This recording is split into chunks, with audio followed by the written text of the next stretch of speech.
देश के 100 करोड़ वोटर से नागरिकता का सबूत मांगेगा इलेक्शन कमीशन ऑफ इंडिया।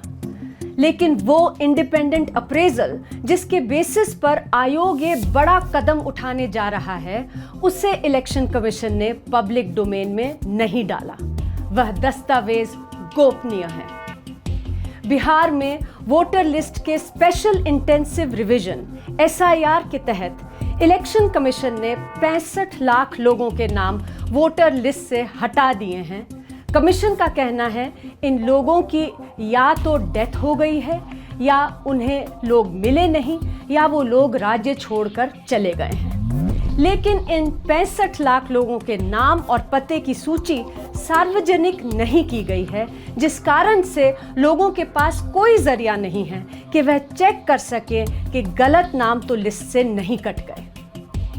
क्या लोकतंत्र में लोगों को इस तरह की बुनियादी जानकारी होने का अधिकार नहीं है? बिना जानकारी के लोग इलेक्शन कमीशन पर विश्वास कैसे करेंगे? चुनावी प्रक्रिया में पब्लिक ट्रस्ट का क्या होगा? आज इन सब मुद्दों पर हम चर्चा करेंगे जानने भी दो यारों में।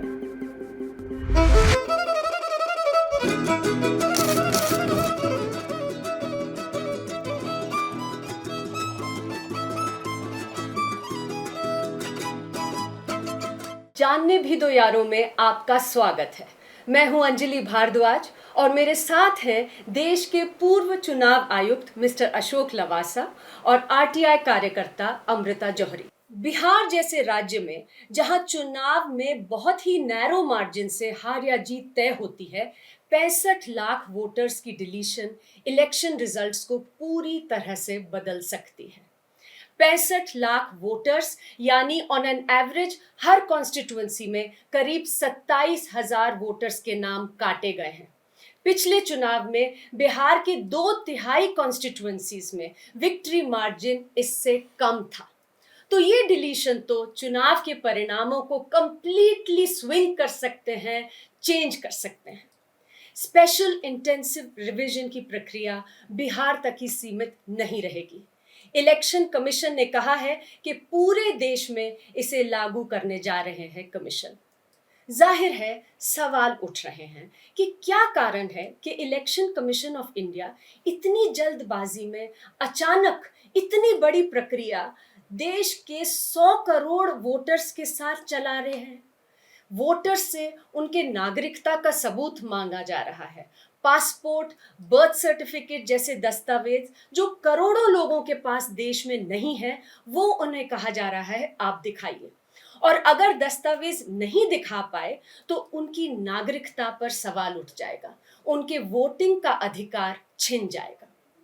सुप्रीम कोर्ट में ये केस चल रहा है और इलेक्शन कमीशन ने कहा है कि ये सारी प्रक्रिया वो इसलिए कर रहे हैं क्योंकि राजनीतिक पार्टियों ने उन्हें कहा कि वोटर लिस्ट में गलत लोगों के नाम चढ़े हैं और इलेक्शन कमीशन ने एक स्वतंत्र आंकलन किया, इंडिपेंडेंट अप्रेजल किया, जिसके बाद उन्होंने तय किया कि देश भर में अर्जेंटली एक स्पेशल इंटेंसिव रिवीजन करने की जरूरत है।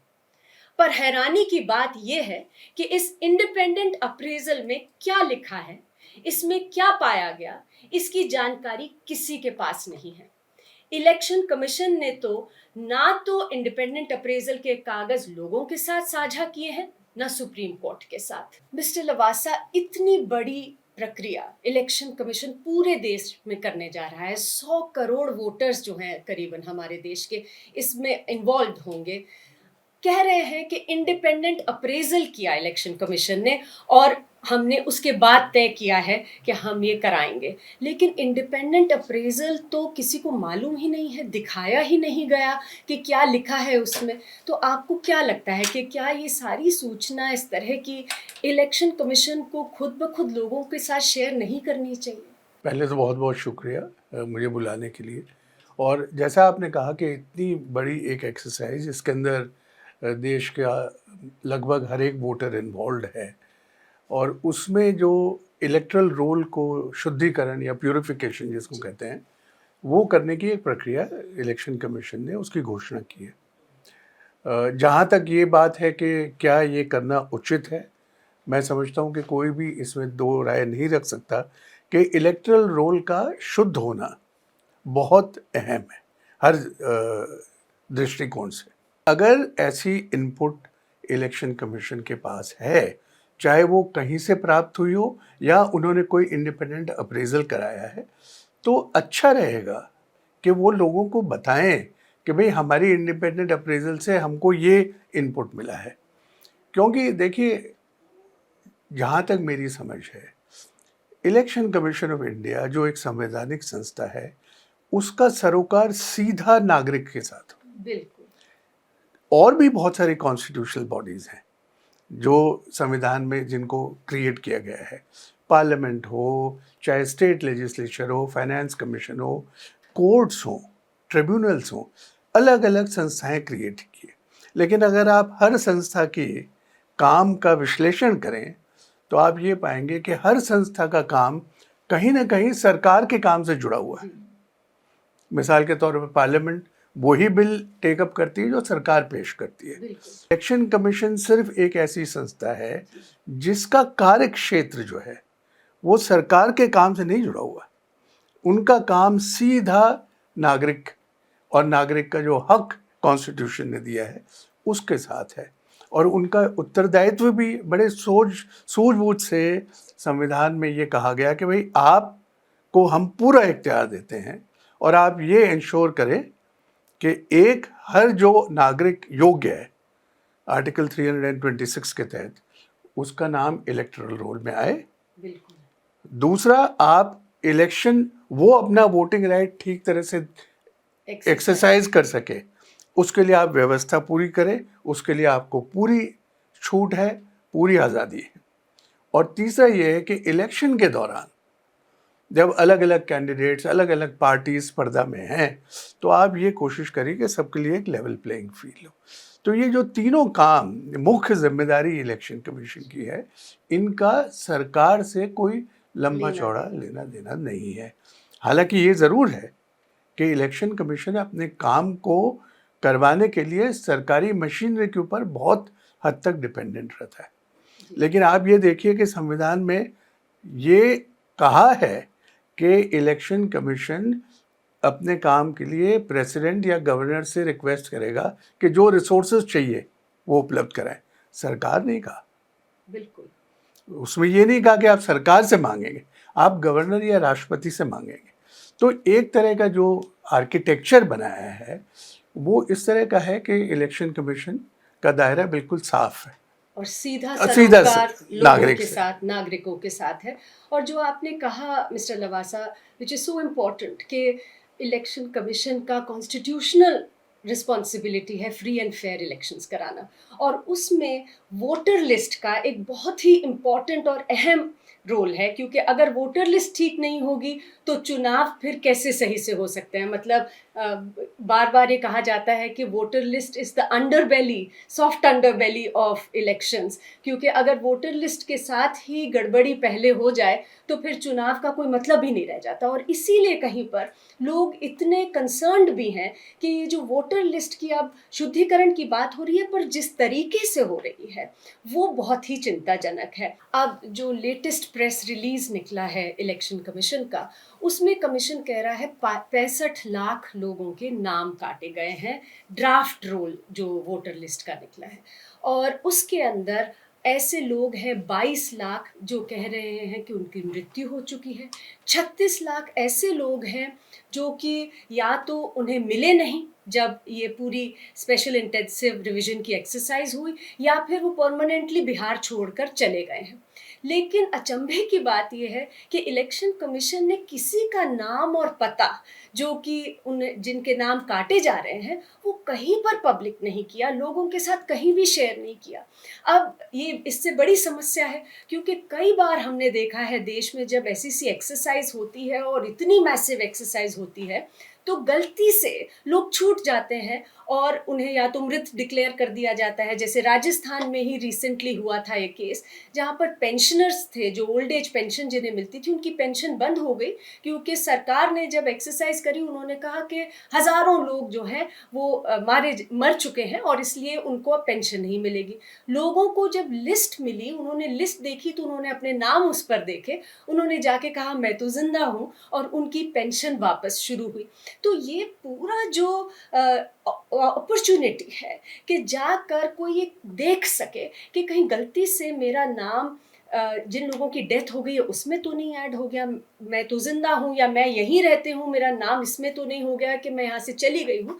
तो इसकी अपॉर्चुनिटी, क्योंकि इन लोगों के तो फॉर्म्स ही नहीं आए हैं अभी तक बीएलओज के पास में, वो ये कह रहे हैं, तो इनको तो कोई नोटिस भी नहीं दिया जाएगा। तो दैट मीन्स दैट ये तो बहुत ही इनको डिसएनफ्रेंचाइज हो सकते हैं लोग, अगर ये पारदर्शिता ना हो।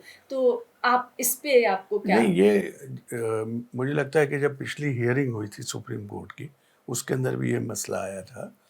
जहाँ तक मेरी समझ है कि इस पूरी प्रक्रिया में जो एकदम बेसिक और क्रिटिकल चीज़ वो ये है कि जो एन्यूमरेशन फॉर्म नहीं भरेगा उसका नाम नहीं आएगा। जी। एन्यूमरेशन फॉर्म भरना अनिवार्य है, चाहे आप 2003 के पहले के वोटर हैं या बाद के हैं। तो ये जो प्रक्रिया है, ये एक मुझे लगता है बड़ी अनप्रेसिडेंटेड सी प्रक्रिया है कि जिसमें अगर आप 50 साल से वोटर हैं, तब भी सिर्फ इस वजह से कि मैंने आपका एन्यूमरेशन फॉर्म पे दस्तखत नहीं किए, आप मेरे को हटा देंगे। तो on the face of it मुझे लगता है कि ये एक अनफेयर प्रोसीजर है, क्योंकि जब आपने मेरा राइट रिकग्नाइज किया, सारा ड्यू प्रोसेस फॉलो करके मुझे आपने अपने इलेक्टरल रोल में दाखिल किया, और आपने जो इलेक्टरल रोल 2003 का छापा है उसके अंदर आपने ये लिखा है अपने नोटिफिकेशन में कि इसके अंदर probative evidence of eligibility and presumption of citizenship. हालांकि ये गैर ज़रूरी है ये लिखना, प्रिजम्पशन ऑफ सिटीजनशिप, खैर ये लिखा है। जब ये लिखने के बाद अगर मैं किसी वजह से, कोई भी कारण हो सकता कि मैं एन्यूमरेशन फॉर्म नहीं दे पाया आपको, तो मेरा नाम काट दिया। जी। तो ये मुझे लगता है कि एक बड़ा अजीबोगरीब सा प्रोसीजर है, जिसमें मुझे इस वजह से हटा दिया जाएगा क्योंकि मैंने आपका एक फॉर्म नहीं भर के दिया, और it affects my constitutional right to vote. Absolutely. एक तो ये बात है। दूसरी बात ये है कि ये जो फ्रेज इस्तेमाल किया है, प्रिजम्पशन ऑफ सिटीजनशिप, ये भी एक अनप्रेसिडेंटेड है। On what basis do you discriminate between two sets of voters? जो देखिए, अगर किसी की डेथ हो गई है तो जाहिर है कि उसका नाम तो कटेगा, जो भी प्रोसीजर है, लेकिन ये आप मानिए कि अगर registration of death and birth act के तहत किसी की डेथ रजिस्टर हो गई है, तब भी आपका रिप्रेजेंटेशन ऑफ पीपल एक्ट ये कहता है कि आप एक नोटिस जारी करिए, कोई गलत तो नहीं सूचना मिल गई आपको। तो इनफैक्ट ये एक तरह का पहले रिफॉर्म सजेस्ट किया गया था कि भाई ये क्या मतलब है कि एक सरकारी एक्ट के तहत किसी का डेथ रजिस्टर हो गई, फिर भी आप उसको अपने रोल के अंदर चलाए जा रहे हो। लेकिन एज आई सेड, वो इलेक्शन की जो मशीनरी है वो कहती है कि नहीं, मेरे को अपना प्रोसेस फॉलो करना है, क्योंकि मैं I am dealing with the rights of individuals, और मैं अगर किसी को डिप्राइव कर रहा हूँ राइट, तो मुझे अपना प्रक्रिया अपना के करना पड़ेगा। तो इतना कॉशियस और इतना कॉन्शियस अप्रोच हमेशा से रहा है इलेक्शन कमीशन का। तो अब दूसरी बात यह है कि ये कहना कि परमानेंटली माइग्रेट कर गए, तो आई थिंक इलेक्शन कमीशन को ये बताना चाहिए कि वो कैसे इस निष्कर्ष पर पहुंचे कि उनको ये पता चला कि ये परमानेंटली माइग्रेट कर रहे हैं, क्योंकि जो नियमावली बनी थी जिसके तहत बीएलओस को जो भी इंस्ट्रक्शंस थे ईआरओस को थे, उसमें जहाँ तक मेरी जानकारी है ऐसा नहीं था कि बीएलओ जाके सर्वे करके ये अपना फाइंडिंग देगा कि मैंने ये पाया कि ये आदमी या ये औरत यहाँ पर नहीं रहती, यहाँ से चली गई। वो तो आपको फॉर्म देना था और वो फॉर्म वापस लेना था। तो कैसे आप इस निष्कर्ष पर पहुंचे, और क्या उन लोगों को नोटिस नहीं दिया जाना चाहिए? क्योंकि आपका एक्ट जो कहता है वो कहता है कि अगर एक बार आपका नाम आ गया, उसको डिलीट करने से पहले आपको नोटिस देना है, प्रोसीजर पूरा करना है। लेकिन हमने एक ऐसी प्रक्रिया बना दी कि फॉर्म नहीं भरोगे तो नाम कट जाएगा। तो ये एक मतलब ऐसे विवादास्पद मसले हैं जिसके अंदर सोच विचार करना बहुत ज़रूरी है। तो इसका मतलब कम से कम जो ड्राफ्ट वोटर लिस्ट डाली गई है वेबसाइट पर, उसमें जिनके भी नाम डेथ की वजह से या परमानेंटली माइग्रेटेड की वजह से काटे गए हैं क्योंकि उनके फॉर्म नहीं आए, वो इंडिकेट तो होना चाहिए। उनको कुछ तो मतलब आप तो कह रहे हैं नोटिस जाना चाहिए उनके पास, पर ये तो यहाँ पर ये हो रहा है कि ये भी इंडिकेट नहीं किया जा रहा कि किस कारण से उनके नाम हटाए जा जो रहे हैं। नॉर्मल प्रोसीजर है अपडेशन ऑफ इलेक्टोरल रोल का, उसमें भी ये है कि जब आप एक रोल को अपडेट करते हैं तो उसमें चेंजेस को अलग से रिफ्लेक्ट करते हैं ताकि लोगों को पता चले।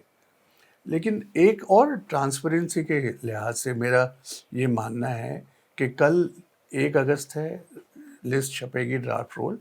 मुझे लगता है कि इलेक्शन कमीशन को ये आंकड़े देने चाहिए कि कितने ऐसे लोग हैं जिन्होंने फॉर्म साइन किए लेकिन डॉक्यूमेंट्स नहीं दिए अभी तक, ताकि ये समझ में आए सबको कि अगर 7 करोड़ 90 लाख या 89 लाख लोग थे, उनमें से कितने लोगों ने फॉर्म भर के दिए हैं, उनका आंकड़ा आ चुका है 7 करोड़ 24 लाख। अब उनमें से कितने लोग हैं जिनको डॉक्यूमेंट्स देना बाकी है। तो मतलब प्रक्रिया अभी भी चल रही है, क्योंकि उनका फ्यूचर जो है वो अभी भी अनसर्टेन है। अभी जो एक्सरसाइज एसआईआर की हो रही है बिहार में, इसमें लोगों को कहा जा रहा है कि आपको अपनी नागरिकता प्रूव करनी होगी, अपनी सिटीजनशिप प्रूव करनी होगी। उसके लिए आपको तमाम तरह के डॉक्यूमेंट्स हैं, जैसे पासपोर्ट है या बर्थ सर्टिफिकेट है, अपने माता पिता का, ये सब देना होगा। और अगर वो नहीं दे पाते लोग, तो ये कहा जा रहा है कि आपकी नागरिकता के ऊपर सवाल उठेगा और आपका नाम वोटर लिस्ट से काट दिया जाएगा। ये ही नहीं, गाइडलाइंस जो हैं, जो जारी की है इलेक्शन कमीशन में, उसके सेक्शन 5B में लिखा है कि अगर किसी ईआरओ को ये लगता है कि किसी के पास डॉक्यूमेंट्स ठीक नहीं है, तो वो उस केस को रेफर कर सकते हैं अगर उन्हें लगे कोई सस्पेक्टेड फॉरेन नेशनल है। तो आज ये एक बड़ा सवाल लोगों के मन में उठ रहा है कि क्या ये पूरी एक्सरसाइज बैकडोर से एनआरसी की एक्सरसाइज तो नहीं हो रही, कि एनआरसी करवा तो नहीं रही सरकार कहीं इलेक्शन कमीशन के थ्रू। और बार बार लोग ये कह रहे हैं कि ऐसे तो पहले कभी भी नहीं हुआ, कभी हमसे ये नहीं कहा गया आप पासपोर्ट लाइए या आप अपने माता पिता का बर्थ सर्टिफिकेट लाइए to prove your date of birth and place of birth. और बहुत सारे मीडिया रिपोर्ट्स भी हैं जहां पर इलेक्शन कमीशन के जो अधिकारी हैं उन्होंने भी ये कहा है कि पहले एक्सरसाइज नहीं हुई, पर इलेक्शन कमीशन कह रहे हैं कि हुई। वो कह रहे हैं कि 2003 में जब हमने बिहार में ये एक्सरसाइज कराई थी इंटेंसिव रिवीजन की, उस समय पर हमने यही डॉक्यूमेंट्स मांगे थे। अब जाहिर है कि लोग कह रहे हैं कि हमें वो गाइडलाइंस दिखा दीजिए, 2003 में अगर आप कह रहे हैं ऐसा ही हुआ था तो वो दिखा दीजिए। वो अब हम ढूंढ रहे हैं, तो किसी को वो गाइडलाइंस मिल नहीं रही इलेक्शन कमीशन की वेबसाइट पे। कई जर्नलिस्ट्स ने इलेक्शन कमीशन से मांगी हैं वो गाइडलाइंस, उन्हें नहीं दी गई, ये कहकर कि we can not trace them, हमें मिल नहीं रही। बहुत लोगों ने आरटीआई एप्लीकेशन भी अब लगाई है, पर जवाब कोई नहीं आया। तो इससे तो एक शक का माहौल और बढ़ जाता है। जो मंशा है, जो इंटेंशन है इलेक्शन कमीशन का, उसके ऊपर, नियत के ऊपर भी एक सवाल लोगों का फिर उठने लगता है, जो कि इतना डेंजरस है डेमोक्रेसी में। जो आपने कहा, पूरा सरोकार तो इलेक्शन कमीशन का नागरिकों के साथ होना चाहिए, सिटीजन्स के साथ होना चाहिए। तो जब ऐसी क्रूशल सूचनाएं गायब होती हैं, गोपनीय होती हैं, तो लोगों के मन में सवाल उठते हैं। नहीं, आपने बिल्कुल ठीक कहा, और मैं समझता हूँ कि इलेक्शन कमीशन के लिए बहुत आसान है कि वो सर्कुलर या नोटिफिकेशन जो भी हुआ था उसको पब्लिक डोमेन में डालें, क्योंकि वो जो बात हुई है उसको कोई बदल तो नहीं सकता। बिल्कुल। तो उससे बहुत हद तक लोगों को ये सूचना मिलेगी, पता चलेगा कि पहले कैसे हुआ था। तो अभी भी मुझे लगता है अवसर है इलेक्शन कमीशन को उस डॉक्यूमेंट को पब्लिक करना चाहिए। लेकिन मैं एक और चीज़ आपके सामने ये रखना चाहता हूँ, अगर आप इलेक्शन कमीशन के दृष्टिकोण से देखें और अगर आप जो प्रावधान है संविधान में और रिप्रेजेंटेशन ऑफ पीपल एक्ट, उनको ऑपरेशनलाइज करने के लिए कुछ व्यवहारिक बातें हैं, उनको नज़रअंदाज हम नहीं कर सकते। मिसाल के तौर पर अगर संविधान ने ये कहा कि केवल भारत के नागरिक को ही चुनाव का अधिकार है, तो कैसे इलेक्शन कमीशन ये सुनिश्चित करेगा कि केवल भारत का नागरिक को ही एनरोल किया जाए? ये उनके ऊपर बहुत बड़ी जिम्मेदारी है।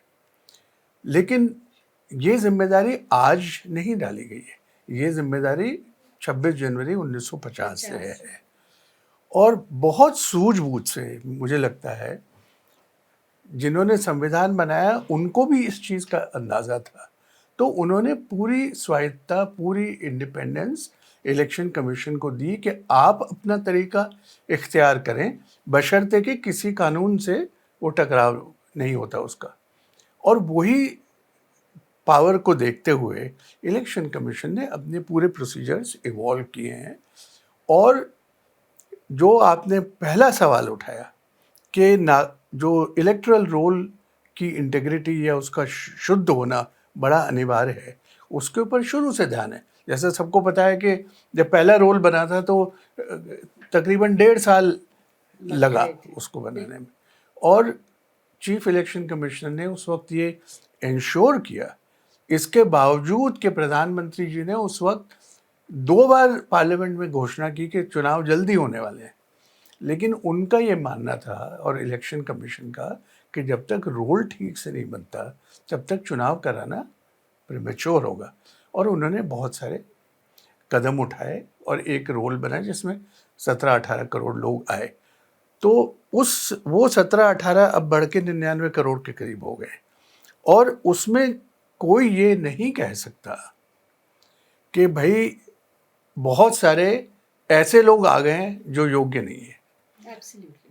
तो वो एक टाइम टेस्टेड प्रोसीजर था और जिसमें इलेक्शन कमीशन ने अपनी ये जिम्मेदारी मानी थी कि मुझे ज़्यादा से ज़्यादा नागरिकों को इसके अंदर शामिल करना है।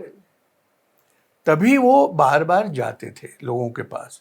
और जो भी प्रक्रिया इलेक्शन कमीशन अपनाता है, मुझे लगता है ये हमेशा से इलेक्शन कमीशन का एक बहुत पॉजिटिव पॉइंट रहा है और स्ट्रेंथ रहा है कि वो लोगों को मिलजुल कर सामने आगे बढ़ते हैं, राजनीतिक दलों को साथ लेके आगे बढ़े हैं, तभी इतना फासला उन्होंने तय किया है और लोगों का विश्वास हासिल किया है।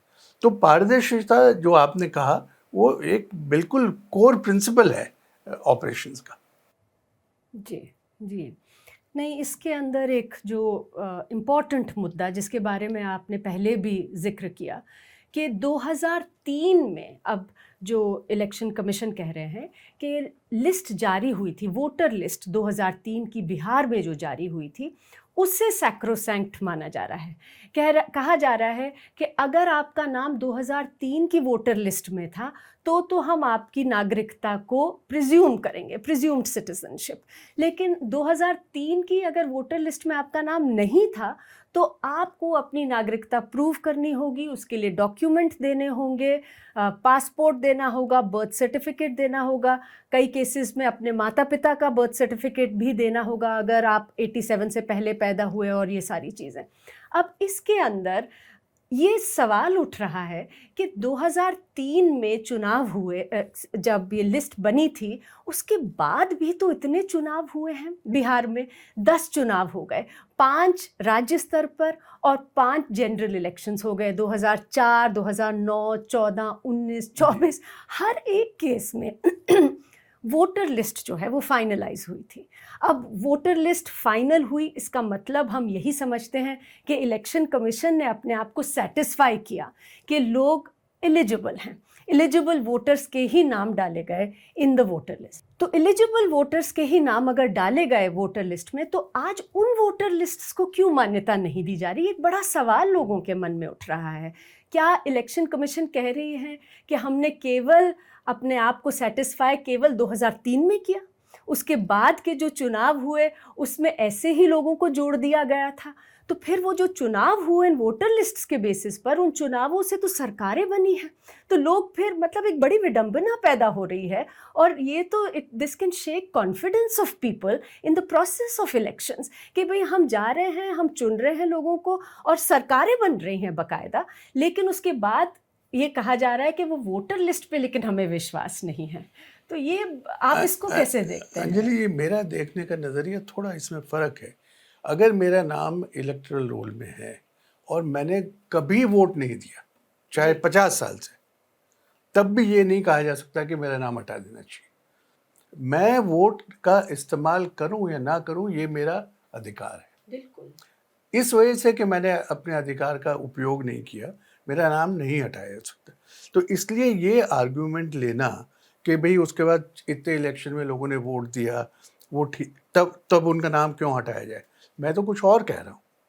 मैं ये कह रहा हूँ कि जिसका भी एनरोलमेंट होता है एज एन इलेक्टर, चाहे वो किसी भी प्रोसेस के ज़रिए हो, वो प्रोसेस वही है कि आप ये इंश्योर करते हैं कि वो इस देश का नागरिक है, आप ये इंश्योर करते हैं कि वो शख्सियत वही है जो वो क्लेम कर रहा है, आप ये इंश्योर करते हैं कि उसकी उम्र हो चली है 18 साल से ऊपर की, आप ये भी इंश्योर करते हैं इलेक्टोरल रोल बनाते वक्त कि he is an ordinary resident of that place. ये चारों चीज़ पूरी की जाती है हमेशा, और चाहे समरी रिवीजन हो, चाहे इंटेंसिव रिवीजन हो, चाहे एनुअल रिवीजन हो, normal entry into the electoral roll हो, या उसके अंदर से आपका नाम डिलीट करना है, प्रोसीजर वही है। तो अगर एक due process as prescribed by law follow किया है एक बार, और आप सक्सेसफुली उसको पार करके इलेक्टोरल रोल में आ गए हैं, तो आपका नाम क्यों हटाना चाहिए उसमें से? बिल्कुल यही सब। और अगर हटाना है, मैं ऐसा नहीं कहता कि नहीं हटाया जा सकता, क्योंकि प्रोविजन है हटाने का, बट उसका एक प्रोसीजर बना हुआ है, और उस प्रोसीजर को फॉलो करके आप एक क्या 50, 100, 1000 लोगों के नाम निकाल दीजिए, but there has to be a procedure which you have to follow. Absolutely. मतलब अगर 2024 में किसी ने जाकर जनरल इलेक्शन में वोट किया बिहार में, तो क्या कारण है कि आज उसे मान्यता नहीं दी जा रही? उनको कहा जा रहा है आप तो अपने फिर से डॉक्यूमेंट लाके प्रूव करिए कि आप सिटीजन हैं और आप वोटर लिस्ट पे होने चाहिए। अगर 2003 में आपका नाम था तो आपको कोई ज़रूरत नहीं है। ये एक बड़ा लोगों के मन में सवाल उठ हाँ, और रहा अब है। ये जैसे जैसे सारे देश में होगा, तो हर एक स्टेट का अलग कट ऑफ ईयर होगा जी। तो मुझे ये बात समझने में थोड़ी अड़चन है कि कैसे आप ये तय करते हैं कि मेरा प्रोसीजर उस साल तक तो ठीक था, उस साल के बाद का प्रोसीजर मेरे को डाउटफुल है। अब इलेक्शन कमीशन रिपीटेडली कह रहे हैं, जो उन्होंने ऑर्डर जारी किया एसआईआर का, उसके पॉइंट 8 में उन्होंने कहा है कि it is our constitutional obligation to check citizenship. तो क्या कॉन्स्टिट्यूशनल ऑब्लिगेशन सिर्फ 2003 में ही फुलफिल हुई? 2003 के बाद जो वोटर लिस्ट फाइनलाइज हुई और उनके बेसिस पे चुनाव हुआ, वो नहीं फुलफिल कर रहे थे क्या? ये एक इन सब चीज़ों से लोगों के मन में जो मंशा है इलेक्शन कमीशन की, उस पर सवाल उठ रहे हैं। और जो डॉक्यूमेंट्स की बात भी आपने कही, वो भी एक बहुत बड़ा मुद्दा बन गया है। 11 डॉक्यूमेंट्स दिए गए हैं कि अगर आप 2003 की लिस्ट में नहीं थे तो आप ये 11 डॉक्यूमेंट्स में से कोई डॉक्यूमेंट प्रोड्यूस करिए, तभी हम आपकी सिटीजनशिप मानेंगे, आपको इस वोटर लिस्ट पर डालेंगे। और अगर उसकी लिस्ट को देखा जाए, उसमें पासपोर्ट है, उसमें बर्थ सर्टिफिकेट है अपने माता पिता का, उसके अंदर है कि अगर आपने क्लास 10 का पास करा है उसका सर्टिफिकेट दीजिए, आपके पास लैंड है उसकी ओनरशिप का प्रूफ दीजिए। ये प्रूफ, इस टाइप के डॉक्यूमेंट्स कितने लोगों के पास हैं हमारे देश में? आप बिहार की हम बात कर रहे हैं, इतने कम लोगों के पास पासपोर्ट्स हैं। रिपीटेड रिसर्च दिखा रहा है कि एक मिनिस्क्यूल परसेंटेज के पास पासपोर्ट्स हैं। बर्थ सर्टिफिकेट तो अच्छे, मतलब हम ये भी नहीं कह रहे कि हाशिए पे रहने वाले लोग, जो लोग अच्छे खासे पढ़े लिखे हैं उनके पास भी नहीं होंगे बर्थ सर्टिफिकेट अपने माता पिता के, और कई बार अपने भी। 10th कितने लोगों ने पास की है? तो ये डिस्क्रिमिनेटरी एक तरह से लग रहा है। जो लोग गरीबी रेखा के नीचे रहते हैं, हाशिए पर रहते हैं, दलित, महिलाएं, इन सब के लिए तो एक तरह से छूटने का साधन बन रहा है। आधार जैसा document, ration card, NREGA card, voter card जो सबके पास होता है, उसे इस लिस्ट में डाला ही नहीं गया। अब फॉर्म 6, मतलब again this is so very difficult to comprehend कि फॉर्म 6 मैंने आज ही डाउनलोड किया, और उसके अंदर मैं देख रही थी कि अगर कोई जाके आज एनरोल करना चाहे देश में एज अ वोटर, ये कहा जा रहा है कि आप अपना आधार दे दीजिए, आप अपना इलेक्ट्रिसिटी बिल दे दीजिए, पानी का बिल दे दीजिए, पासबुक दे दीजिए, और आप एक सेल्फ डिक्लेरेशन दे दीजिए कि आप सिटीजन हैं और आप एनरोल हो सकते हैं। लेकिन यहाँ पर बिहार में कुछ और ही सेट ऑफ डॉक्यूमेंट्स की आज मांग हो रही है। तो ये कैसे लोग प्रूव करेंगे सिटीजनशिप अपनी फिर ऐसे में? देखिए, पहले तो जो आपने कहा कि एक डिक्लेरेशन होता था कि भाई मैं इस देश का नागरिक हूँ, और आप ये देखिए कि presumption of citizenship normally was the norm unless somebody objects कि ये वाकई सिटीजन नहीं। Right. वैसे आप ये भी देखें कि आर्टिकल 326 में ये भी लिखा हुआ है कि जो डिस्क्वालिफाइड नागरिक है उसको भी आप इलेक्टरल रोल से बाहर कर सकते हैं या एडमिट नहीं करेंगे। तो इलेक्शन कमीशन कैसे तय करता है कि कोई डिस्क्वालिफाइड है या नहीं? वो तो अंडरटेकिंग भी नहीं कोई देता कि मैं डिस्क्वालिफाइड नहीं हूँ। लेकिन ये पूरा प्रोसीजर जो है वो एक ट्रस्ट के ऊपर है, और जो आप कह रहे हैं, क्योंकि कानूनन अगर आप जो कह रहे हैं वो गलत साबित हुआ तो you are liable to be punished. तो इसलिए शुरू से सिटीजनशिप का जो मसला है उसको बहुत, मतलब एक तरह से किड ग्लव्स के साथ ट्रीट किया गया है। सुप्रीम कोर्ट के भी जजमेंट्स रहे हैं। और वैसे भी आप ये देखें कि जो भी नागरिक इस देश में पैदा, जो भी शख्स इस देश में पैदा हुआ है और वो नागरिक है, तो क्या ज़रूरी है कि उसके पास ये डॉक्यूमेंट हो?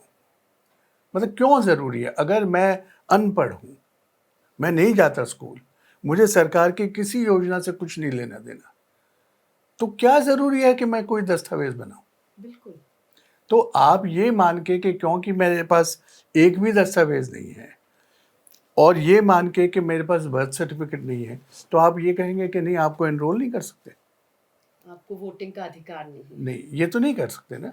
तो इसीलिए जो मेरे ऑर्डिनरी रेसिडेंस का जो कॉन्सेप्ट आया है, आप ये देखिए कि रिप्रेजेंटेशन ऑफ पीपल एक्ट में भी ये कहा है कि ऑर्डिनरी रेसिडेंस इतना एम्बिवलेंट डेफिनेशन है कि आप ये भी नहीं क्लेम कर सकते कि मेरा घर फलानी जगह है, मैं वहाँ नहीं रहता इसलिए मैं वहाँ का ऑर्डिनरी रेसिडेंट हूँ। आप साथ में ये भी लिखा है कि just because you are temporarily away from your place of residence, that doesn't mean that you cannot claim that you are an ordinary resident. Bihar में 20% तक लोग जो है वो माइग्रेंट वर्कर्स, और यहाँ तक कि कोर्ट्स ने ये कहा है, इलेक्शन कमीशन खुद मानता है, 48 घंटे आप कहीं रहे हैं वहाँ पे भी आप क्लेम कर सकते हैं कि जी मैं इस जगह का ऑर्डिनरी रेसिडेंट। तो पूरा अब ये देखिए, दिस इज द डाइकोटमी कि as an elector I have a right to vote, but if my name doesn't figure in the electoral roll, then I cannot exercise that right. So just because my name doesn't figure in the electoral roll, that doesn't mean that I'm not a citizen of this country. Absolutely. But here what we are doing is we are conducting the entire exercise saying that 2003 के ऊपर presumption of citizenship है और 2003 के बाद presumption of citizenship नहीं है जब तक कि आप इसको इन डॉक्यूमेंट्स के जरिए प्रूव नहीं करते को ना करें। जबकि इतना क्लियर है कि सिटीजनशिप डिटरमिन करना तो मिनिस्ट्री ऑफ होम अफेयर्स का काम है। मतलब ये इलेक्शन कमीशन अब लग रहा है कि पूरे देश में दायित्व उठाने वाला है कि वो हर एक के चेक करेंगे। वो असम का एग्जांपल आपके पास है, वहाँ पर डी वोटर्स की एक लिस्ट बनी थी डाउटफुल। अब उन वोटर्स का क्या हुआ, डिटर्मिनेशन हुआ नहीं हुआ, वापस वो इलेक्टरल रोल में आए कि नहीं आए। तो और ये उन्हें कितनी तरह की दिक्कतें सहनी पड़ी हैं, डिटेंशन सेंटर, सब तमाम जो चीज़ें हमने देखी हैं असम में होते हुए। और एनआरसी का जो ये बात हो रही है कि भाई ये तो एनआरसी इलेक्शन कमीशन ही करा रहा है एक तरीके से, वो एक मतलब मैं ये नहीं कहूँगा कि ये एनआरसी करा रहे हैं या बैकडोर से, बट मेरा ये मानना है कि ये जो पैरामीटर बनाया है सिटीजनशिप का और जो तरीका इख्तियार किया आपने कि हम इस तरह से डिटरमिन करेंगे, it is a departure from what you have done for the last 74 years. and So why are we effectively doing it? and effectively then doing that exercise. I mean इसीलिए लोगों को ये लग रहा है क्योंकि क्योंकि जो फिर लोग निकल जाएंगे, और मैं देखिए जो 7 करोड़ 90 लाख या 89 लाख लोग हैं, उनमें से जो लोग निकल जाएंगे वो तो चाहेंगे ना दोबारा आना, अगर वो बिल्कुल जाए से। बिल्कुल तो वो अब ये हो सकता है कि भाई जैसे कहा कि आप परमानेंटली माइग्रेट कर गए तो आप वहाँ से कट जाएंगे, आप कहीं और एनरोल करिए, ठीक है। लेकिन इस वक्त ये हो गया कि मेरा नाम यहाँ से काट दिया, मैं कहीं और एनरोल भी नहीं हूँ, ये भी हो सकता है। बिल्कुल तो it's a temporary deprivation of your citizenship. डिसएनफ्रेंचाइज हो रहे हैं लोग, अपने अधिकार खो रहे हैं वोट करने का। एक और जो बड़ा कंसर्न है, वो जो गाइडलाइंस इलेक्शन कमीशन ने जारी करी हैं, उसमें बहुत स्कोप फॉर आर्बिट्रेरी डिस्क्रेशन दिया गया है। अब जैसे ये कहा गया है कि 1 अगस्त पे जो ये लिस्ट बन जाएगी, ड्राफ्ट वोटर लिस्ट बन गई है, इसके ऊपर सारी स्क्रूटनी जो होगी वो ईआरओज करेंगे, इलेक्शन ऑफिसर्स करेंगे। कैसे करेंगे वो स्क्रूटनी, पेपर्स जो डॉक्यूमेंट्स आए उनको वेरीफाई कैसे करेंगे, इसमें कोई प्रोसेस या प्रोसीजर बिल्कुल भी लिस्टेड नहीं है। अब हम ये जानते हैं कि जहाँ पर भी इस तरीके की डिस्क्रेशन दी जाती है, बहुत बार भ्रष्टाचार का मामला सामने आ जाता है। कहीं से किसी ने पैसे दिए तो उनकी देखने की ज़रूरत नहीं है, वरना अगर किसी ने कहा कि मेरे तो हैंड रिटन बर्थ सर्टिफिकेट है माता पिता का, उस समय पे तो कंप्यूटर नहीं थे, तो कैसे वेरिफिकेशन कैसे होगी। ये पूरा रेंट सीकिंग का भी एक पूरा डोर ओपन हो रहा है। और इसी में मैं ऐड करना चाह रही थी कि अगर हम पॉइंट 5B को भी देखें गाइडलाइंस के, उसमें लिखा है कि for non submission of documents और अदरवाइज, ये जो ईआरओ हैं कि अगर आपने डॉक्यूमेंट सबमिट नहीं करे या किसी और कारण से, ईआरओ ये तय कर सकते हैं कि आपका नाम जो है वो भेज सकते हैं अगर उन्हें लगे सस्पेक्टेड फॉरेन नेशनल हैं आप, तो जो कॉम्पिटेंट अथॉरिटी है सिटीजनशिप एक्ट के तहत। तो मतलब इतना वाइड डिस्क्रेशन इतने इम्पॉर्टेंट इश्यूज़ पर देना, ये कितने हद तक सही है? एक तरह से तो देखिए आप कि कानून की दृष्टि से ईआरओ ही स्टैट्यूटरी अथॉरिटी है, इलेक्शन कमीशन नहीं है। तो आपके इलेक्टरल रोल के अंदर आने की प्रक्रिया, उससे निकालने की प्रक्रिया, उन सब का अधिकारी ईआरओ, चाहे वो कोई भी मसला हो, उस ईआरओ फैसला करेगा कि आप इस वजह से आप एलिजिबल नहीं हो। तो इख्तियार तो ईआरओ के पास हैं। लेकिन जैसा मैंने आपको कहा, आप 1 मिनट के लिए अगर इस एसआईआर की एक्सरसाइज को अलग रखें, तो even in the normal course अगर कोई नया वोटर बनना चाहता है, इलेक्टर बनना चाहता है, तो उसकी जो प्रोसेस है वो ईआरओ ही पूरी करवाता है जी। और ईआरओ ही फाइनली कहता है कि भाई हाँ, आपको वोटर कार्ड दिया जाता है। तो शक्तियाँ ईआरओ के पास है। लेकिन सवाल एसआईआर में यही है कि एक तरह से 90 दिन बाद अगर इलेक्शन आ रहे हैं या 4 महीने बाद आ रहे हैं, तो वो अधिकार जो मेरे पास पहले से था जी। उससे मैं वंचित तो नहीं रह जाऊंगा। ये मसला है लोगों के दिमाग में। और अगर वक्त होता, जैसे पहले जब इंटेंसिव रिवीजन हुआ तो 2002 या 3 में जब भी हुआ, इलेक्शन फिर भी आगे 2 साल बाद थे। तो आपको ये लगता है कि भाई ठीक है, अगर किसी वजह से किसी डिस्क्रिपेंसी या किसी अनफेयर प्रोसीजर से आप वंचित रह जाते हैं, तो रिड्रेसल का टाइम आपके पास इनफ होगा जी।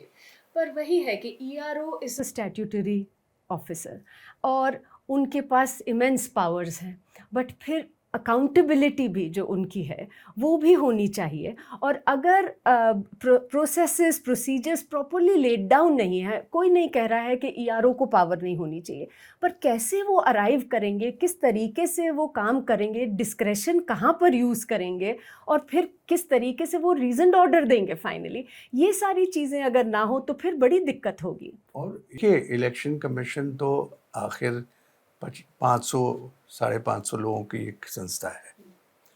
जो मशीनरी फील्ड में काम करती है वो सरकारी मशीनरी है, लेकिन during this process they are deemed on deputation to the election commission.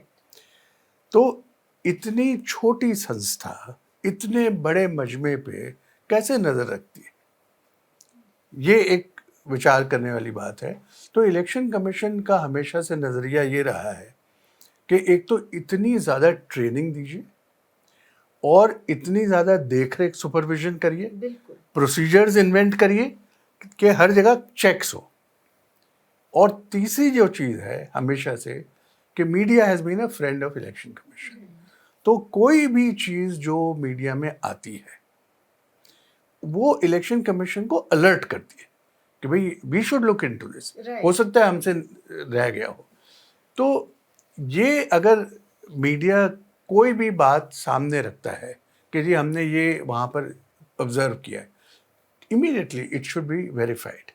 मैं ये नहीं कहता कि हर चीज़ जो मीडिया कह रहा है वो सही है, लेकिन that is how you monitor the performance of this vast machinery. पर हमने देखा है कि जो जर्नलिस्ट्स अपना काम कर रहे हैं और एक तरह से आईना दिखा रहे हैं कि क्या हो रहा है ग्राउंड पे, उनकी बात को जिस तरह से आप कह रहे हैं आज तवज्जो हम नहीं देख रहे कि इलेक्शन कमीशन दे रहे हैं। अब आप देखिए इलेक्शन कमीशन ने एक वो शुरू किया था, क्या कहते हैं उसको, जो सिटीजन्स फीडबैक देते हैं, C vigil, sorry thank you. तो सी विजिल ऐप इसीलिए शुरू किया गया था कि भाई people are also eyes and ears of the election commission.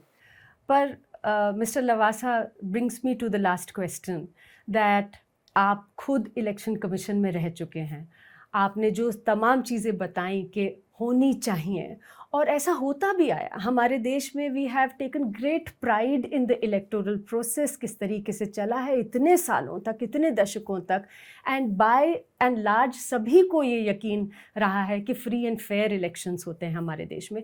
लेकिन आज कहीं ये लैक ऑफ ट्रांसपेरेंसी, जिस तरीके से काम हो रहा है, जिस तरीके से डिसीजंस हो रहे हैं, और कहीं पर ये भी कहा जा सकता है कि पर्दे के पीछे डिसीजंस हो रहे हैं, उससे लोगों का जो ट्रस्ट है कमीशन में, दैट इज़ गेटिंग शेकन।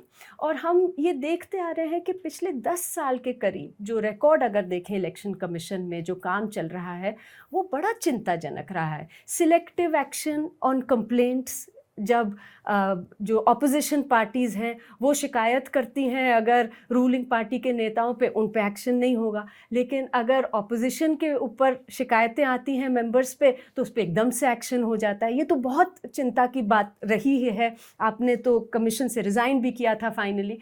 अभी हाल ही में वोटर टर्नआउट पे इतने बड़े सवाल उठे, लोग कह रहे हैं आप हमें फॉर्म 17C की कॉपी दिखा दीजिए जिसमें वोटर टर्नआउट लिखा है। कमीशन कह रहे हैं हम नहीं देंगे, we can not give it to citizens, हम तो केवल जो एजेंट हैं, पोलिंग एजेंट ऑफ कैंडिडेट्स, उन्हीं को देंगे, as if elections are being done for polling agents of candidates, not for the people. आप how do you see the status of the election commission today and what are the concerns that you find? It can really compound the difficulties. अब election commission को हमेशा एक umpire मानते हैं हमेशा। तो अब आप ये देखिए कि चलिए क्रिकेट के फील्ड में पहले अंपायर होते थे, टेलीविज़न भी नहीं होते थे, गेम होता था, कोई जीतता था कोई हारता था। फिर टेलीविज़न आ गए तो हज़ारों लाखों लोग देखते थे कि अंपायर क्या फ़ैसला कर रहा है। उसके बाद परिवर्तन हुआ कि भाई थर्ड अंपायर होना चाहिए। उसके बाद परिवर्तन हुआ कि डीआरएस सिस्टम होना चाहिए। उसके बाद ये परिवर्तन हुआ कि नहीं, डीआरएस सिस्टम तो ठीक है, स्क्रीन लगाओ, सारी दुनिया को दिखाओ कि किस आधार पर उसने थर्ड अंपायर ने फैसला किया। तो धीरे धीरे ये एक ऐसा सिस्टम बना जिसमें अब ठीक है, उसके बावजूद ये ज़रूरी नहीं है कि करोड़ों लोग देख रहे हैं तो सारे सेटिस्फाइड हैं, तो लोग फिर भी कहते हैं थर्ड अंपायर ने गलत फैसला कर दिया, हो सकता है, लेकिन कम से कम आपने कोई कसर नहीं छोड़ी ये चीज़ दिखाने के लिए कि भाई जो हो रहा है सरेआम हो रहा है। बिल्कुल। तो इलेक्शन कमीशन का जैसे जिस बात से हमने शुरुआत की कि उनका सरोकार सीधा नागरिक के साथ है, जो मशीनरी इस्तेमाल होती है वो इलेक्शन कमीशन की नहीं है, वो सरकार की मशीनरी है, उनकी देखरेख में है।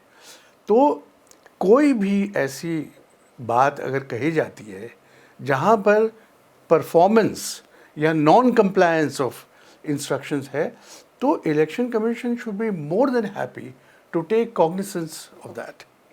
और जो कम्युनिकेशन की मैं बात कर रहा हूँ, अब जैसे फॉर्म 17 की आप बात कर रहे हैं, तो जो सिस्टम है कि जिस दिन वोटिंग हुई शाम को पोल ख़त्म होते वक्त फॉर्म 17 बना, एक एक कैंडिडेट का जो भी एजेंट है उसको आपने दे दिया। अगले दिन उस प्रिसाइडिंग ऑफिसर की डायरी की स्क्रूटनी की जाती है रिटर्निंग ऑफिसर एंड ऑब्जर्वर द्वारा। उसके बाद ये तय होता है कि फलाने पोलिंग स्टेशन में सब प्रक्रिया ठीक ढंग से हुई है, यहाँ पर कोई रीपोल की आवश्यकता नहीं है। उस स्टेज पर मैं ये नहीं समझता कि क्यों नहीं इलेक्शन कमीशन इस चीज़ को स्टेटिस्टिक्स को डिस्क्लोज कर सकता है कि फलाने पोलिंग स्टेशन में इतने वोटर्स थे, इतनों ने वोट दिया, इतने नहीं आए, जो भी कुछ फॉर्म 17। तो मैं ये नहीं कहता कि फॉर्म 17C को अपलोड कर दो आप as it is, that will mean के 10-11 लाख फॉर्म 17C अपलोड हो, लेकिन उसको एक टैबुलेट भी किया जा सकता है हर असेंबली कॉन्स्टिट्यूएंसी में या हर पार्लियामेंट कॉन्स्टिट्यूएंसी में। उसको आप 1-2 दिन बाद टैबुलेट करके और put it on the DO's और CO's website। Absolutely, and if somebody wants to verify, उनको आप दिखा दीजिए। उसमें अल्टीमेटली तो फॉर्म 17C जब काउंटिंग होती है तब निकलता है, बिल्कुल, फिर उसको भरा जाता है कि भाई अब ये काउंटिंग में ये नतीजा निकला है फॉर्म 17 में। हम तो देख रहे हैं आपके we are sitting in nearly August of 2025, मई 2024 में जो चुनाव हुए जनरल इलेक्शंस, फॉर्म 17C की अभी भी सूचना नहीं दी गई है लोगों को। नहीं मतलब देखिए, परसेंटेज फॉर्म दिया गया। If you look at it from the technical point of view, they are within their right to say कि जो स्टैट्यूटरी रिक्वायरमेंट है we have fulfil that, but what you are asking us to do is something more than that.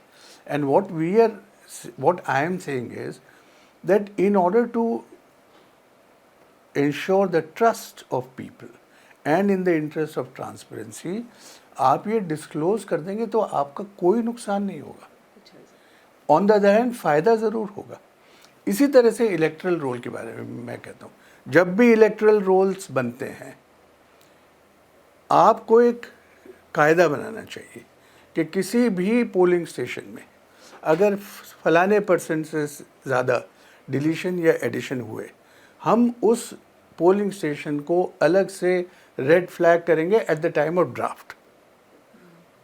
जब हम party से draft share करते हैं या website पे अपलोड करते हैं तो हम अलग से बताएंगे कि इस कॉन्स्टिट्यूएंसी में ये 10 पोलिंग स्टेशन हैं जहाँ पर we notice an abnormal increase और डिक्रीज।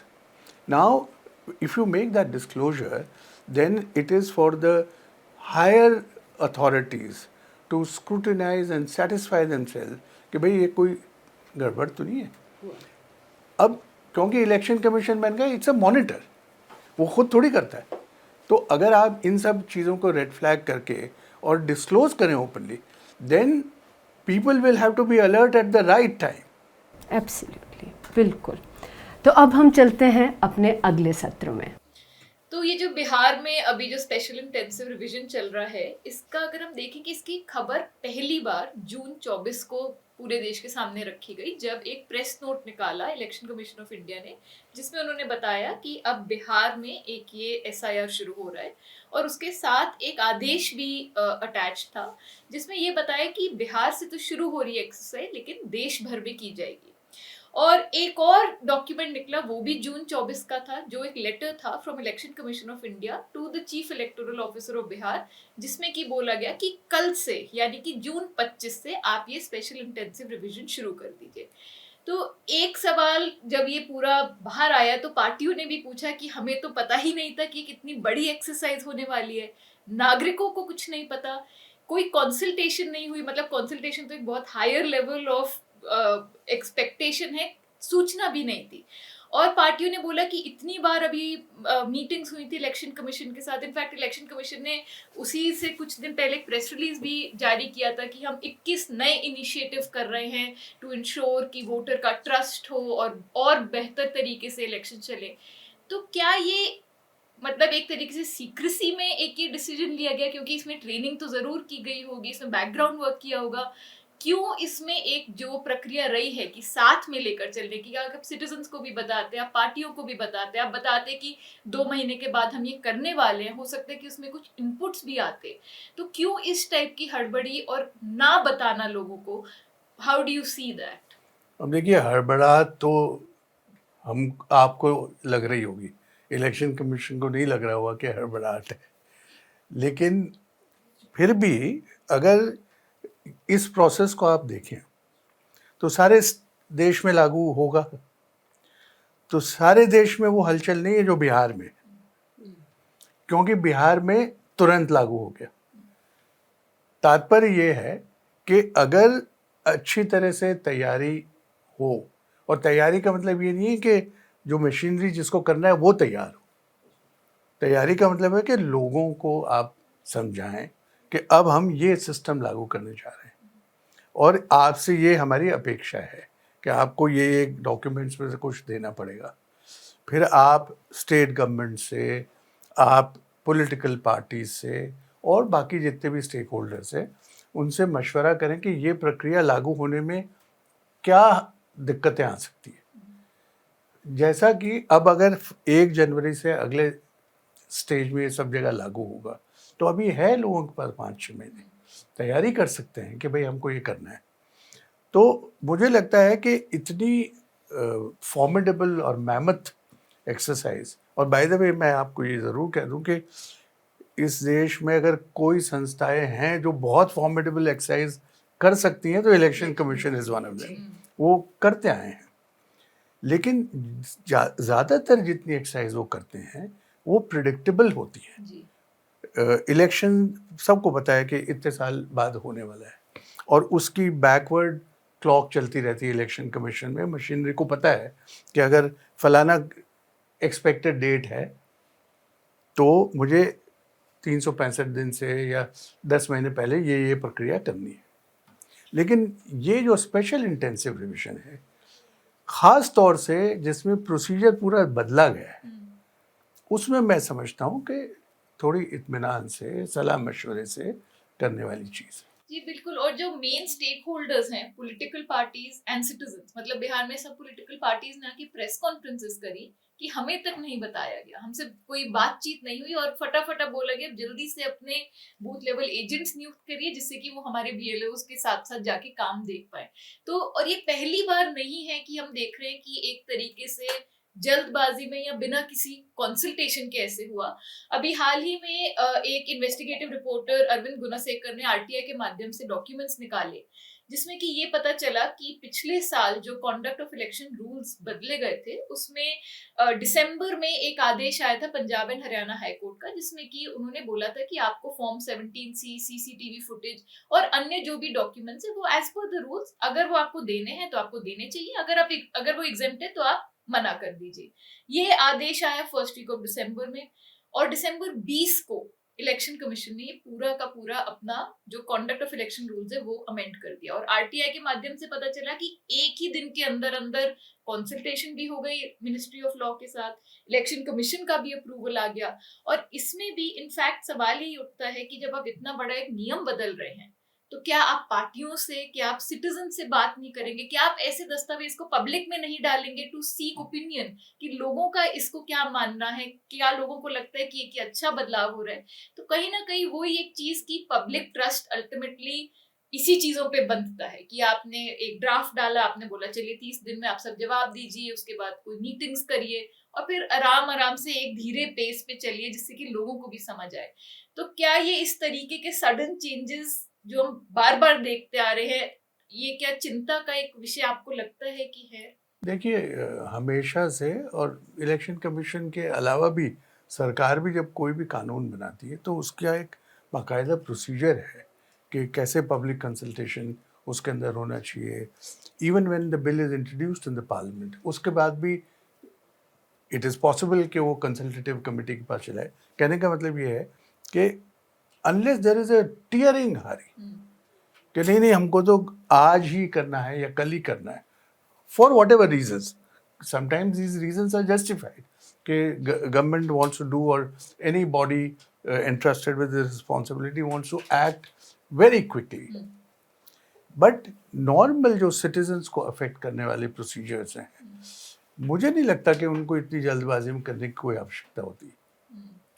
जी बिल्कुल। और अंजलि, आपने तो जो 2024 में जो अमेंडमेंट हुई है कॉन्डक्ट ऑफ इलेक्शन रूल्स में, जिसका इफेक्ट ये है कि एक तरीके से जो राइट टू इन्फॉर्मेशन का दायरा है उसको कम किया जा रहा है, क्योंकि जो अमेंडमेंट हुई है उसमें ये बोला गया है कि अब से केवल वो दस्तावेज प्रोवाइड करे जाएंगे जिनका कि स्पेसिफिकली लिखा गया है रूल्स में। तो जैसे कि बहुत सारे दस्तावेज हैं, जैसे अगर हम देखें कि जो रिटर्निंग ऑफिसर है उनकी जो डायरी है, एक तरीके से जो प्रिसाइडिंग ऑफिसर है जो उनकी डायरी है उसका जिक्र नहीं है, लेकिन वो एक बहुत ज़रूरी दस्तावेज है क्योंकि उसमें लिखा जाता है कि क्या यहाँ पे पोल डिसरप्ट हुआ, क्या ज़रूरत है रीपोलिंग की। तो अब बोला गया है कि अब से ऐसे दस्तावेज नहीं दिए जाएंगे लोगों को। और जो आपने आरटीआई डाली, आपने उसमें इलेक्शन कमीशन से ये पूछा था कि क्या ये अमेंडमेंट करने से पहले क्या इलेक्शन कमीशन ने पॉलिटिकल पार्टीज़ के व्यूज़ मांगे थे और उसकी कॉपी दी जाए आपको कि उन्होंने जिस पत्र के द्वारा उनके व्यूज़ मांगे थे और क्या क्या व्यूज़ आए। और साथ में आपने ये भी पूछा था कि क्या सिटीजन्स के व्यूज़ मांगे गए थे, और दोनों सवालों पर आपको जवाब मिला है कि नो सच इन्फॉर्मेशन एग्जिस्ट, यानी कि ऐसी कोई सूचना है ही नहीं, जिसका मतलब यही है कि ये प्रक्रिया की ही नहीं गई। तो आप इसको कैसे देखते हैं कि कितना ज़रूरी है कि पारदर्शिता हो, और जैसे मिस्टर लवासा बोल रहे कि अनलेस कि ऐसी कोई आपातकालीन स्थिति है कि आपको एक दिन में 2 दिन में करना ही है ज़रूरी, नॉर्मल स्थिति में तो आपको लोगों को साथ लेकर चलना चाहिए। जी देखिए, लोकतंत्र में तो जो बेसिक प्रिंसिपल्स हैं वो यही है कि लोगों को जानने का अधिकार है। वो तो सुप्रीम कोर्ट ने रिपीटेडली कहा है, people have a right to know. और लोगों के साथ कंसल्टेशन, नागरिकों के साथ बातचीत हो, उनको उनका ट्रस्ट को भी जीतने का एक बड़ा तरीका होता है। लोगों को मालूम हो, and if they can feedback, अगर उन्हें लगे कि इसमें कुछ चेंज करने की ज़रूरत है तो consultation is also very important. और जिस आप रूल की बात कर रही हैं वो तो एक बहुत फंडामेंटल तरीके से लोगों के राइट टू इन्फॉर्मेशन को अफेक्ट करता है। लोग सूचना चाहते हैं इलेक्शन कमीशन से कि वोटर टर्नआउट के बारे में हमें सूचना दीजिए। प्रिसाइडिंग ऑफिसर जो पूरा करा रहे थे काम चुनाव का, उन्होंने जो डायरी में लिखा उसकी सूचना दीजिए। इसमें कोई गोपनीय चीज़ नहीं है। और जब वो मांगी जा रही है वो एक तो सूचना के अधिकार कानून के तहत मांगी जा सकती है, दूसरा कॉन्डक्ट ऑफ इलेक्शन रूल्स जो हैं 93(2) रूल जो है उसके तहत मांगी जा सकती है। अब ये जो बदलाव हुआ, ये कॉन्डक्ट ऑफ इलेक्शन रूल्स को बदला गया, मतलब 60 साल में पहली बार ये रूल बदला गया। और इस रूल के तहत अब ये कह दिया गया कि आपको जो पहले सूचनाएं मिलती थी बहुत सारी, अब वो मिलेंगी नहीं। तो इस स्टेप को उठाने से पहले बिल्कुल एक जायज़ एक्सपेक्टेशन होती है कि लोगों के साथ में कम से कम इस चीज़ को डिस्कस किया जाए, उन्हें सूचित तो किया जाए कि हम ये करने की कोशिश कर रहे हैं, सोच रहे हैं। और खास करके जब ये स्टेप आ रहा है हाईकोर्ट के आदेश के बाद, जिसमें आपको बोला गया है कि आप दस्तावेज दीजिए। जी, ये पंजाब और हरियाणा हाईकोर्ट का डिसीजन था कि इलेक्शन कमीशन को दस्तावेज देने होंगे 93(2) रूल के तहत, जो कॉन्डक्ट ऑफ इलेक्शन रूल्स है, और उस रूल को ही बदल दिया दस्तावेज देने की बजाय। तो इससे तो जो ट्रस्ट है लोगों का कमीशन में उसको तो हानि पहुंचती ही है, पर ये बेसिक जो डेमोक्रेटिक टेनेट्स है और प्रिंसिपल्स हैं उसके खिलाफ भी जाता है कि बिना किसी सूचना के, बिना किसी कंसल्टेशन के इतने बड़े कदम जो कि लोगों का ट्रस्ट इलेक्टोरल प्रोसेस में जो शेक कर सके, उसे उठाया जा रहा है। तो आज के लिए इतना ही। अगर आपके पारदर्शिता, ट्रांसपेरेंसी से जुड़े कुछ सवाल हैं, कुछ सुझाव हैं, तो हमें ज़रूर लिखें। हमारा पता है जानने भी दो यारों @gmail.com। शुक्रिया, नमस्कार।